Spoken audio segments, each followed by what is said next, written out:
तो हम लोगों ने परसेंटेज की दो वीडियोस के अंदर, दो लेक्चर्स के अंदर, पहले लेक्चर के अंदर हम लोगों ने परसेंटेज के कुछ बेसिक्स सीखे थे और दूसरे लेक्चर्स के अंदर हमने परसेंटेज के कुछ क्वेश्चन बनाए थे और परसेंटेज को समझा था।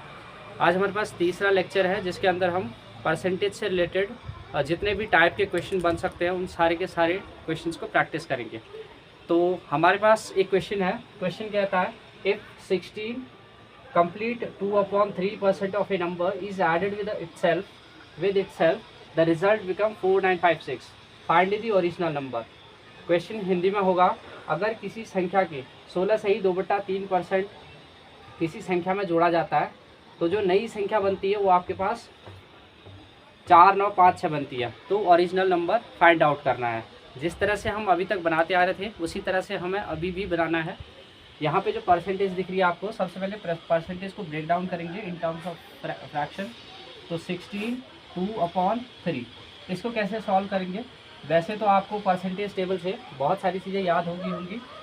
इसको हम करेंगे 16 + 2/3, 16 32 16 48 प्लस 2, ये परसेंट होगा 2/3, 8 2 10, ये कितना हो जाएगा आपके पास 50/3। अब परसेंट बोला गया है माने अपॉन में 100, 50 दुनी में 100 होता है और ऐसे हमारे यहाँ पर कितने हैं 3 हैं।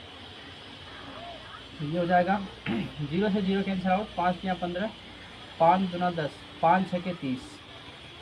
तो ये वैसे हो जाएगा 1/6। परसेंटेज वाली टेबल जो मैंने आपको स्क्रीनशॉट में दी थी, स्क्रीन के अंदर दी थी, उसके अंदर सारी की सारी परसेंटेज की फ्रैक्शन वैल्यू लिखी होगी। तो हमारे पास 16 कंप्लीट 2/3 की परसेंटेज जो फ्रैक्शन होती है वो होती है 1/6। इस फ्रैक्शन का मतलब हुआ 6 अगर हमारे पास कोई ओरिजिनल नंबर है तो उसमें इस 6 का 16 कंप्लीट 2/3 ऐड किया जाता है तो कितना होगा वो 1, यानी कि नंबर बन जाएगी आपके पास 7। हमारे हिसाब से जो नंबर 7 बनती है बुक वाले के अकॉर्डिंग, ये जो नंबर है ये आपके पास 4956 बनती है। तो यहाँ से ये नंबर बनेगा आपके पास 4956 अपॉन में 7। इसको डिवाइड करेंगे 7 7 49, 0 8 7 56, तो एक यूनिट की वैल्यू हमारे पास आई 708। तो फाइंड दी ओरिजिनल नंबर, वो वास्तविक संख्या क्या थी, ये सवाल पूछा गया था। तो ओरिजिनल नंबर हमारे हिसाब से 6 है, तो 6 यूनिट की वैल्यू हो जाएगी। एक यूनिट की वैल्यू अगर 708 तो 6 यूनिट की वैल्यू हो जाएगी 708। तो यहाँ से इसको मल्टीप्लाई कर देंगे, 8 8 4 8 6 के 48, हासिल 4 बचा 4 और 8 7 56, ये हमारे पास ओरिजिनल नंबर हो जाएगी। इसी तरह से एक दूसरा क्वेश्चन ट्राई करते हैं। इस क्वेश्चन के अंदर हमसे कहा गया है if x had twice as much as money as that of y and y has 50% more than money than that of z, if together they had 110 rupees then find the money which x had। सवाल पूछता है कि x के पास y से दुगने ज्यादा पैसे हैं, y के पास 50% z से ज्यादा पैसे हैं। अगर सभी के पास मिला के 110 रुपये है तो x के पास कितने पैसे हैं? तो सबसे पहले बोला ये गया कि x के पास जो है y से जो है दुगने ज्यादा पैसे हैं, और दूसरी बात z के पास जो है y के पास z से 50% ज्यादा है। 50% के फ्रैक्शन बनेगी 50% इज इक्वल टू 50/100, ये हो जाएगा 1/2। तो अगर हमारे पास z के पास 2 रुपये हैं तो इसका 2 रुपये का 50% जो कि आया 1 रुपया, 3 रुपये हमारे पास y के पास आ गए। तो x y और z की रेशियो क्या बनेगी? यहाँ से x और y की रेशियो क्या बनेगी? x/y इज इक्वल टू 2:1, और यहाँ से y और z की रेशियो बनेगी आपके पास, y के 3 पैसे हैं तो z के पास 2 रुपया है। तो x और y का रेशियो आया यहाँ से 2:1 और y और z का रेशियो यहाँ से आया 3:2। इस 1 को थोड़ा सा आगे एक्सटेंड करेंगे, इस 3 को थोड़ा सा और आगे एक्सटेंड करेंगे, दोनों को मल्टीप्लाई कर देते हैं। 2 1 जा 2, 3 1 जा 3, 2 3 जा 6। तो हमारे हिसाब से इनके पास 6 3 9 9 2 11 रुपये हैं, ओवरऑल हमारे हिसाब से 11 रुपये हैं। But as per the according the question they together have 110 rupees, 110 rupees. तो यहाँ से हम लोग एक यूनिट की वैल्यू कैलकुलेट करेंगे 110/11, 11 से 11 कैंसिल आउट हो जाएगा, ये बचेगा आपके पास 10 रुपीज। क्वेश्चन पूछा गया था विच एक्स हेड, एक्स के पास कितने पैसे हैं, तो हमारे हिसाब से एक्स के पास कितने पैसे हैं 6, तो 6 यूनिट की वैल्यू आपके पास कितनी हो जाएगी, 1 यूनिट की वैल्यू आएगी आपके पास 10, तो 6 यूनिट की वैल्यू 6×60। इसमें बचे हुए y के पास कितने पैसे हैं, z के पास कितने पैसे हैं भी निकाला जा सकता था। हमारे हिसाब से z के पास 3 रुपए थे, 1 यूनिट की वैल्यू आई 10, तो हमारे पास आ जाएगा 3 रुपया। z के पास कितने रुपए थे, हमारे हिसाब से 2, 1 यूनिट की वैल्यू 10, तो हमारे पास x y और z के पास जो रेशियो आया वो आया 30, 60 और 20 का ratio. The very next question says, in a factory 60% worker are above 30 years and of those 70% are male and rest of are females. If there are 1350 male workers in the factory above 30 years, then find the total number of workers who in the factory who are above 30 years. तो हमारे पास 60% की fraction बनेगी यहाँ से 60/100, यानी कि अगर हमारे पास 100 टोटल वर्कर है तो 60 ऐसे वर्कर है जिनकी एज जो है 30 प्लस हो चुकी है। इन 30 प्लस एज वर्कर्स में से आपके पास इन 60 वर्कर का 75/100 जो है आपके पास, ये आपके पास मेल है, और बचे कितने आपके पास 25, 65 का 25/100 फीमेल्स है। 25 से कम 25, 25 100 के 100, 25 या 70, 25 100 के 100, इसका आधा करेंगे 30, इसका आधा करेंगे 2, 15 इसका आधा करेंगे 15 30 15 45, तो मेल वर्कर की संख्या हमारे हिसाब से यहाँ से 45 आ जाएगी, और इसका आधा 2, इसका आधा 30 का आधा 15, तो 15 हमारे पास फीमेल वर्कर की संख्या आ जाएगी। हमारे हिसाब से जो मेल वर्कर्स हैं वो हमारे पास 45 है, but as per the question the number of male worker is 1350, तो 45 यूनिट की वैल्यू 1350, तो 1 यूनिट की वैल्यू कितनी हो जाएगी 9 पंचे 45, 5 दूनी 10, 7 पंचे 35, 9 दूनी 18, 9 तिया 27, 1 यूनिट की वैल्यू आपके पास आई 30। तो total number of the workers who cross the age 30 are 45 plus 15 which is 60 into 60 multiply 30, it will become 6 9 7 18, 1 2 0, तो 18,800 should be the correct response for this question. The next question says, Tulsi Ram's salary is 20% more than that of Kashyap's salary. If Tulsi Ram saves 720, which is 44% of his salary, then find the Kashyap's salary. इसमें कह रहा है कि तुलसी राम की salary जो है 20% ज्यादा है कश्यप की सैलरी से। अगर हमारे पास तुलसी राम 720 रुपये बचाता है जो कि उसकी सैलरी का 4% है, तो कश्यप की सैलरी पता कीजिए। इसमें क्या करेंगे, 20% की फ्रैक्शन बनाते हैं तो कितना हो जाएगा 20/100, 20 पंचे 100, तो हमारे पास किसी की सैलरी 5 है और उसमें से एक और आदमी की सैलरी 1 ज्यादा है, तो Tulsiram salary is more than, तो ये हमारे पास तो सैलरी तुलसीराम की हो नहीं सकती क्योंकि ये ज्यादा है कश्यप की सैलरी से, देन डेफिनेटली ये हमारे पास कश्यप की सैलरी होगी। अगर हमारे पास 5 कश्यप की सैलरी है तो तुलसीराम की सैलरी 5 कश्यप से कितना 20%, जो कि कितना होता है 1, 5 से 1 ज्यादा यानी कि 6, ये किसकी हो जाएगी सैलरी तुलसीराम की। तो तुलसीराम और कश्यप की जो आपके पास सैलरीज का रेशियो आया वो आया आपके पास 5:6। अगले बार में क्या कहता है, if Tulsiram saves 720 which is 4% of his salary, 4% की फ्रैक्शन क्या बनेगी वापस से 4% इज इक्वल टू 4/100, यहाँ से हो जाएगा लिबर्टी में 25 चौके 100। अगर हमारे पास 25 उसकी ओवरऑल सैलरी है तो 1 रुपया बचाता है, हमारे हिसाब से वो कितना बचाता है 1 रुपया, but as per the question he saves 720 rupees. अगर 1 यूनिट की वैल्यू 720 रुपया है तो 25 यूनिट की वैल्यू कितनी हो जाएगी 25 गुणा 720, यहाँ से हो जाएगा 0, 25 गुणा 50 की 0, यहाँ से लगेंगे 5, 25 पंचे 75, 25 चौके 25 और 70, ये हो जाएगा आपके पास 18,000 अप्रोक्सीमेटली। तो हमसे पूछा गया है कि find his salary then the Kashyap salary. अगर हमारे हिसाब से अब यहाँ पर देखिए तुलसी राम की सैलरी कितनी है 6, लेकिन सैलरी आई कितनी 18,000, तो 6 यूनिट की वैल्यू यहाँ से आ गई 18,123,000 और 1 यूनिट की वैल्यू कितनी होगी यहाँ से 18,000 डिवाइडेड बाय 6, 6 बार 6 18 इज इक्वल टू 300। तो कश्यप की सैलरी जो है आपके पास कितनी हो जाएगी, हमारे हिसाब से 5 यूनिट है, 1 यूनिट की वैल्यू 3,000 आई, तो 5 यूनिट की वैल्यू आ जाएगी 15,000 रुपये, ये इसका आंसर होगा। तो कश्यप की सैलरी हो जाएगी 15,000 रुपये। The very next question, if A's salary is 40% of B's salary and B's salary is 25% more than that of C's salary, Then find C's salary. C's salary is how much % more than A's salary.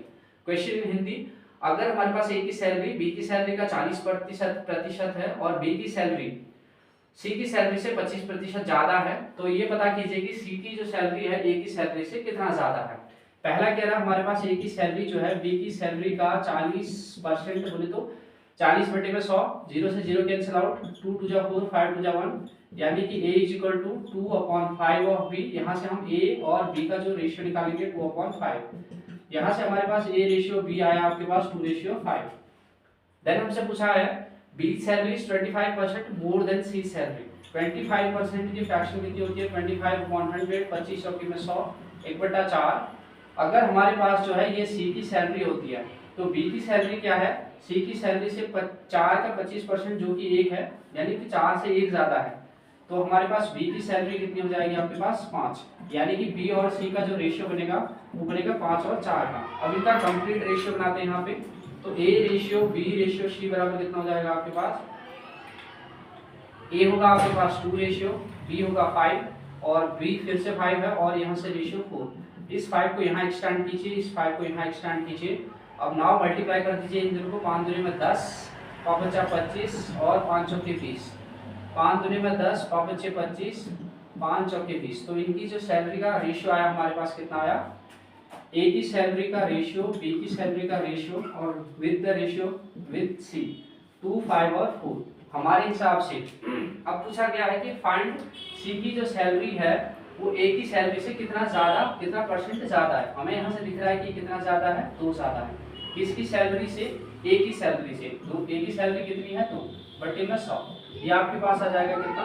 100%। ये 100 कटेगा नहीं, 2 से 2 कटा, 1 × 100 = 100%। This is the answer. The very next question says, in the expression xy², the value of both variable x and y decreased by 20%. By what % the value of the entire expression is decreased? तो यहाँ पे थोड़ी सी sentence में mistake हो गई है। By what % the value of the whole expression is decreased or either increased, so we have to find it out. तो सबसे पहले हमारे पास एक वेरिएबल है x और y। इस एक्सप्रेशन के अंदर, इस अलजेब्रिक एक्सप्रेशन के अंदर हमारे पास 2 वेरिएबल इंक्लूड हैं, x और y। इन दोनों की वैल्यू जो है 20% डिक्रीज हो गई है। 20% की फ्रैक्शन कितनी होती है? 20/100। यानी कि अगर हमारे पास 20 पंचे में 100, यानी कि हमारे पास इनिशियली x की वैल्यू जो थी 5 थी, तो फिर डिक्रीज हो गए 5 का 20% कितना होता है? 1। यानी कि 5 अगर था तो 1 हमारे पास डिक्रीज हो गए, यानी कि कितना बढ़ गया है? ये तब की कहानी थी और ये अब डिक्रीज 20% डिक्रीज होने के बाद x की वैल्यू हो गई है। बोथ द एक्सप्रेशन की वैल्यू चेंज हुई है, कह रहा बोथ द एक्सप्रेशंस की, तो y की हमारे पास भी ऐसा ही हो जाएगा। For the y, let me write here, this is x, then and now this is y and then इसकी भी वैल्यू आपके पास जो होगी इंक्रीज होगी। Then what % by the value of the entire expression is decreased by. हमें पता है पहले इस एक्सप्रेशन की वैल्यू कितनी होगी? x और y का होल स्क्वायर। तो x कितना है? 5, y कितना आपके पास? 5 का होल स्क्वायर कितना हो जाएगा? 25। ये हो जाएगा 25 पंचे 125। और इसी एक्सप्रेशन की जो वैल्यू है अब x की वैल्यू 4, इसका स्क्वायर कितना हो जाएगा? 4 चौके 16, 16 चौके 64। तो 125 - 64 करेंगे तो आपके पास आएगा अप्रोक्सीमेटली 125 - 64 1, और यहाँ से हो जाएगा 6 में 12। This is 61 decrease by 61। पहले कितनी थी? 125। तो ये बनेगा आपके पास the value is decrease by 61। The value initially was 125 and you know this is a fraction. You will convert it into percentage by multiplying by 100. तो 25 पंचे 125, 25 चौके 100, और यहाँ से हो जाएगा 4 × 4, 6 चौके 24 बटे में 5, 5 चौके 20, 8 पंचे 40 और 5 दूनी में 10। अप्रोक्सीमेटली आएगा ये आपके पास 48.2%। Whole value of the expression will be decreased. Sir please pause. White board पर एक क्वेश्चन लिखा गया है, if 6 complete 2/3 of a number is subtracted from itself then result become 5670, find the original number. Question Hindi में होगा, अगर हम 6 सही 2/3 किसी संख्या से घटा देते हैं तो हमारे पास जो रिजल्ट होता है वो 5670 हो जाता है। तो ओरिजिनल नंबर को पता कीजिए। सबसे पहले हम क्या करते हैं, इस नंबर का परसेंटेज फाइंड आउट करते हैं। इस 6:2/3 परसेंट आपके पास होती है 1/15%। इसको आप सॉल्व करेंगे किस तरह से, 6 + 2/3 यहाँ से हो जाएगा 6 × 6 = 18 + 2/3 8 2 10 20/3 परसेंट का मतलब होता है पर 100, तो ये आपके पास आएगा 1/15। इस परसेंटेज का मतलब हुआ 15 हमारे पास ओरिजिनल नंबर थी, इस परसेंटेज का 6 कंप्लीट 2/3 जो कि आया हमारे पास 1 को सब्ट्रैक्ट कर दिया जाता है इस नंबर पे, तो हमारे हिसाब से जो नंबर आती है वो 14 आती है।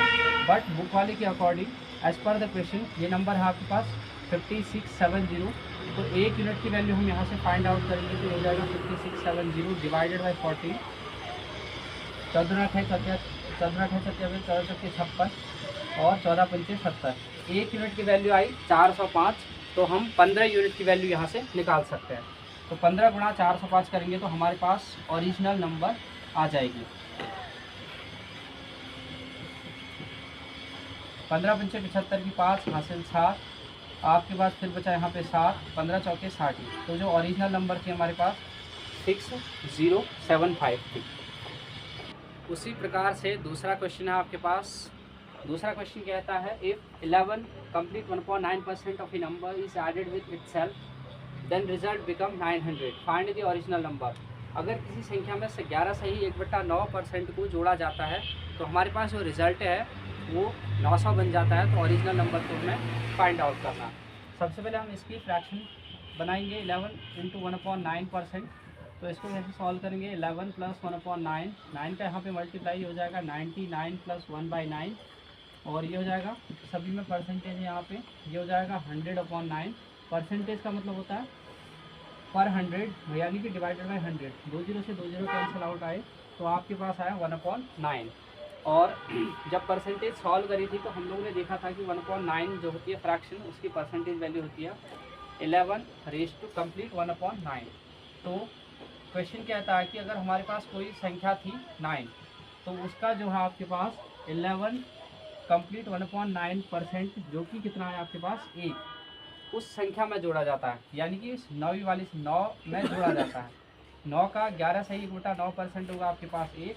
अगर हम 9 में 1 जोड़ेंगे तो कितना हो जाएगा आपके पास 10। 9 में कितना जोड़ा, 9 का 11 सही 1/9%, और एक्चुअल में था कितना वो था आपके पास 1, तो संख्या आपके पास 10 बन जाती है। हमारे हिसाब से ये संख्या हमारे पास हिसाब से 10 बनती है, बट बुक वाले के अकॉर्डिंग ये संख्या 900 बनती है। तो 1 यूनिट की वैल्यू यहाँ से हो जाएगी 900/10।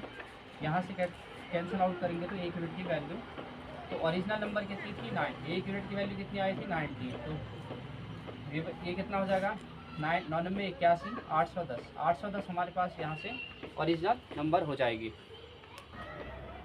इसी तरीके से एक और क्वेश्चन ट्राई करते हैं। क्वेश्चन कहता है if 64 is added with a number, if 64 is added with a number then number becomes 157 complete 1/7% of itself, find the original number।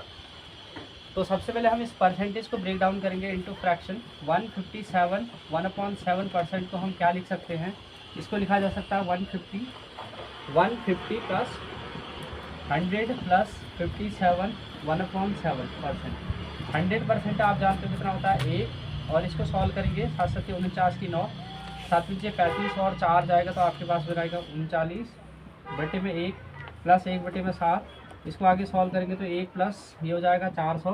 Percent का मतलब आप जानते हो कितना होता है बटे में 100, तो 400 से 1 कटा, ये बचा 1 + 4/7, 7 × 7 और 7 4 11 हो जाएगा, तो ये बनेगा आपके पास 11/7। तो ये परसेंट फ्रैक्शन में कन्वर्ट होके आई आपके पास 11/7। अगर हमारे पास ओरिजिनली कोई नंबर थी और इसमें हमारे पास हमारे हिसाब से कितना जोड़ने पर 11 आया, हमारे हिसाब से 7 में से 11 जोड़ने पर, 4 जोड़ने पर हमारे पास हिसाब से 11 आ रहा है। बट क्वेश्चन में हमसे पूछा गया है कि 64 ऐड किया जाता है, तो यहाँ से हम 1 यूनिट की वैल्यू निकालते हैं। अगर 4 यूनिट की वैल्यू 64 है तो 1 यूनिट की वैल्यू हमारे पास यहाँ से कितना हो जाएगी 64/4, 16 × 64, 1 यूनिट की वैल्यू 16 हो जाएगी। तो पूछा है find the original number. Original number कितनी थी हमारे पास 7, तो 7 मल्टीप्लाई बाय 16 हो जाएगा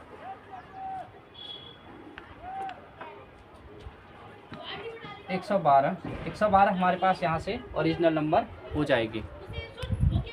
इसी तरह से एक तीसरा क्वेश्चन है। तीसरा क्वेश्चन कहता है if 16 is added in a number then result become 116 complete 2/3% of itself, find the number. अगर किसी संख्या में 16 जोड़ने पर वह संख्या का 116 सही 2/3% हो जाता है, तो ओरिजिनल नंबर फाइंड आउट कीजिए। 116 2/3% को हम फ्रैक्शन में कन्वर्ट करेंगे। 116 को मैं लिख सकता हूँ 100 प्लस 16 2/3%। 100% आप जानते हैं 1 होता है, ये 16 2/3% होता है आपके पास 1/6%। अगर यहाँ पे 6 होता है 16 16 32 16 48 54 64 16 85 16 96, और इसमें यहाँ पे 4 होता था 100/2, 4 और 6 कट जाएगा। इसको आप सॉल्व भी कर सकते हैं वैसे। 16 प्लस 2/3 16 32 16 48 प्लस 2/3, ये हो जाएगा 50/3। परसेंटेज का मतलब होता है 100, 0 से 0 कटा, 5 6 के 30, 1/6%। इसको ध्यान ही रखना है, इतनी बार प्रैक्टिस करनी है कि इसकी प्रैक्टिस हो जाए। और ध्यान रहे 16 कंप्लीट 2/3 आपके पास 1/6% होता है। इसको सॉल्व करेंगे तो हो जाएगा 7/6%। तो हमारे पास कोई नंबर थी पहले शुरुआत में 6, उसमें कुछ ऐड करके कितना आपके पास इस नंबर में 17 में कुछ ऐड करके 116 2/3%, जो कि था कितना हमारे हिसाब से 1, ऐड करके जो नंबर है 7 हो जाती है हमारे हिसाब से। हमने इसमें ऐड किया, but as per the question we have added 16। तो 1 यूनिट की वैल्यू 16 है, तो ओरिजिनल नंबर कितनी थी 6, तो 6 यूनिट की वैल्यू कितनी हो जाएगी 16 85 16 6 96, तो ओरिजिनल नंबर हमारे पास 16 हो जाएगी।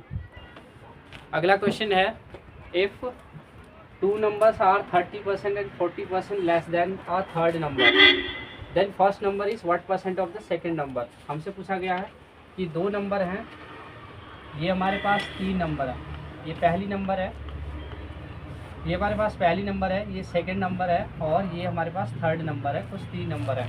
तो पहली नंबर जो हमारे पास है 30% less than the third number. अगर हमारे पास थर्ड नंबर 100 है, तो इससे हमारे पास सेकंड नंबर कितनी कम है, 2 numbers are 30% and 40% less than the third number.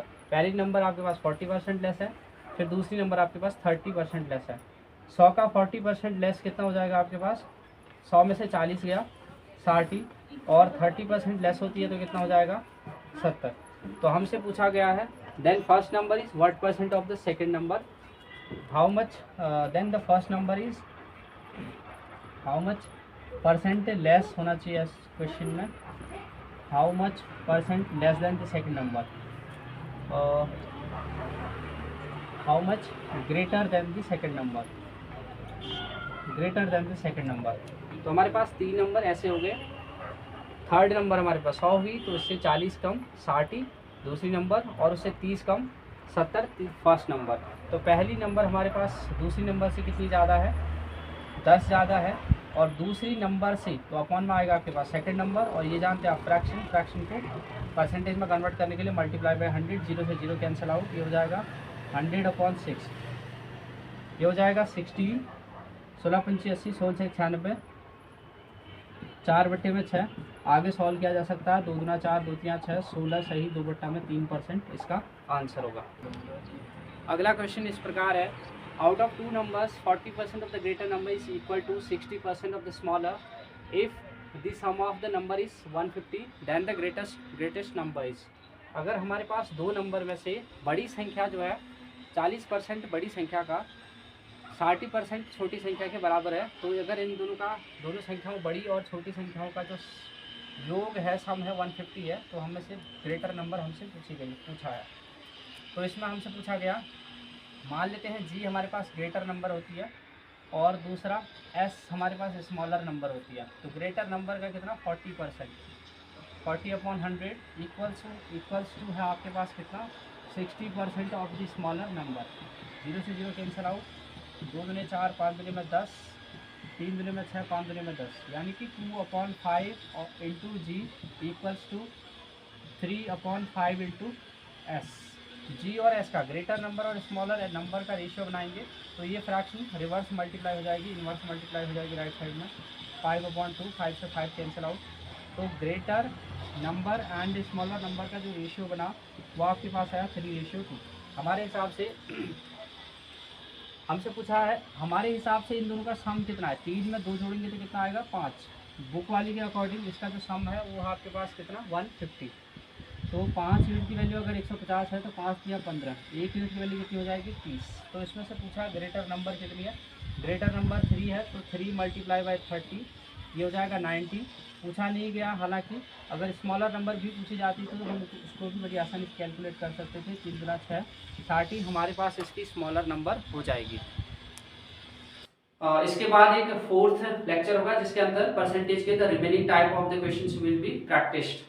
Thank you so much for watching.